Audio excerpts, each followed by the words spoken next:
Sanibona.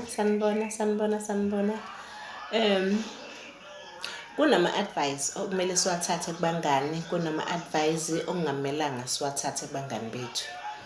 Uthola ukuthi umngani wakho into emsebenzela kwezakhe ingane, uzokutshela ukuthi wena yenze kweyakhe ingane.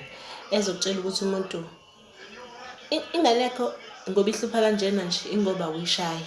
Mhlambe yena kuyamsebenzela lokhu ukuthi ashaye yakhe ingane. Mina ngizothi mangiyishaye yami vele ingezwe kakhulu. Kunomunye umngane wami oyejwayele ukuthi athi ingane yakhe ihlupha njengoba wena uyishaye. Mina eyami ngenza u-1 no-2. Mina bandla mfuqamba manga akungisebenzelanga lokho ukushaya yami ingane. Into engisebenzelile ekukhuliseni eyami ingane as a single parent ukuthi ngihlale naye phansi ngimbuze yini oyithandayo yini ongayithandi. Uma ecela into bengimtshela ingane yami njengamanje anginayo kodwa mase nginayo ngizokwenzela. Okwangisebenzela-ke kuyami ingane engizalayo. Kunama-advice okumele siwathathe, kunama-advice okungamelanga siwathathe. Bye.